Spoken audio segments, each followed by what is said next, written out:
श्रीमान आप लोग का वोट जो दी हे कहाँ चल रही है कुर्ता झाड़ के? अरे गोलुआ की मम्मी शुभ शुभ बोल जहाँ जाए लगा टोक देते जाते ही आज मंत्री जी के रैली में। अच्छा हाँ तो कतौ जा सुनी ला पहले अभी मजा आएगा ना भिड़ो। कह रे कहाँ चल रही है तनी फिर से कहा? अरे जाते ही मंत्री जी के रैली में। हाँ तो चाहे मंत्री जी के रैली में जा, चाहे विधायक के रैली में जा, और चाहे प्रधान के रैली में जा। यहाँ बा ई का है? ये क्या है? अरे बाटला है तो तोहरा फुटी बा दिखाल ना ई के भराए।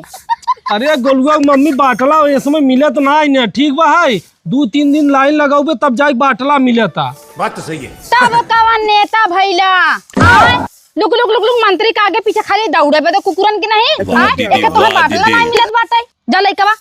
अजय गोलुआ मम्मी जे देखे तो का कहे रे समाज में हमारी इज्जत बा मान मर्यादा बा है हम युवा नेता हो कि चल बाटला के लिए लाइन लगाओ हम 2-2 दिन दही जरूर नाती नहीं लगावे तो तोहरे शर्म आवता और हम चूल्हा पर रोटी बनाए तो तोहरे शर्म ना लागे। उठावा उठा बहुत जल्दी उठावा। अरे उठावा थई। हाँ उठावा जा लइकवा अब बिना भराए लौटिया जीन और लौटला ना तो मुंह पूछ देब। अरे तो 2-4 दिन बनाए ऊपर ही पे ना जी गड़ो उठावा थे ना उठावा उठावा उठावा उठावा उठावा थई।